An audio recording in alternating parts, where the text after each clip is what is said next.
Should we be surprised that Joe Biden opposes Israel? I was recently contacted by a man who was very upset about the Biden administration's treatment of Benjamin Netanyahu. He said President Biden is not giving much respect or consideration to the new Prime Minister of Israel. Well, actually, I said his ambivalence toward Israel is very clear in all the policies that President Biden has been pursuing. And yet, that word doesn't really capture it, because there's not mere ambivalence. There is truly antagonism and disdain for Israel in general and Benjamin Netanyahu in particular. And yet, lest I sound blasé about the unbiblical attitude being manifest by our own American administration today, let me make a couple of points. First, President Biden's antagonism towards Benjamin Netanyahu is nothing new.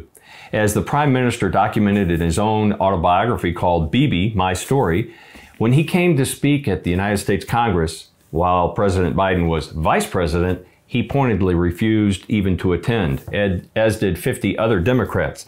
As a matter of fact, he goes into great detail about the contempt and condensation he received from former Democratic administrations, specifically President Obama, who treated him with such disrespect even in the Oval Office. And yet again, this is nothing new. That is a pattern that was followed by President Bill Clinton and before him, President Jimmy Carter. As a matter of fact, President Carter went so far as to write a book called Palestine, Peace, Not Apartheid. His hostility toward Israel was so open that he wrote a book that was one-sided in its propaganda.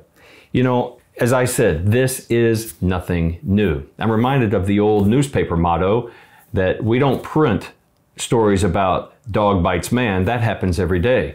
But if you get a story about man bites dog, well, we'll print that. Well, the truth in the story that the leftist politicians in America do not like Israel, and specifically do not like a right-leaning conservative prime minister in Israel, that's age-old. That's nothing new. We really shouldn't be surprised. Now, we cannot dismiss this attitude of our government, which brings me to our second point. We should be engaged as Christians and as people who are supportive of Israel, who are obedient to the Word of God that says we should bless Israel by doing a few things.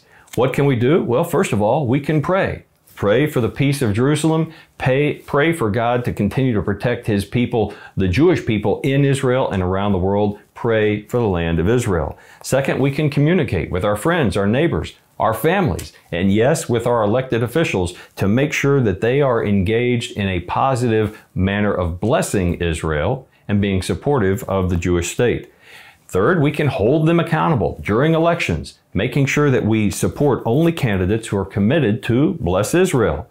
And fourth, we can realize that the Bible tells us it will only get worse. Now, this is not something we can sit idly by and just accept. Again, we should be engaged at trying to bless Israel.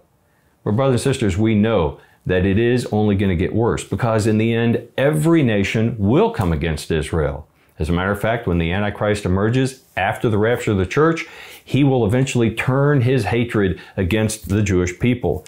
So anti-Semitism is going to continue to rise to the point that most Jews will want to return to Israel, where they will be supernaturally protected.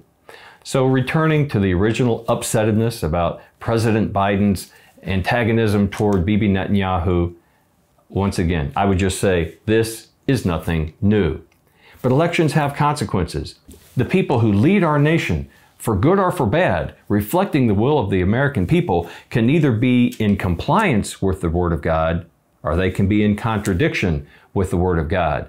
Clearly, our current administration is in contradiction with the Word of God on so many arenas, but specifically as it would counter not just the current Prime Minister of Israel, but the whole state, the nation of Israel, God's people living there in the Promised Land.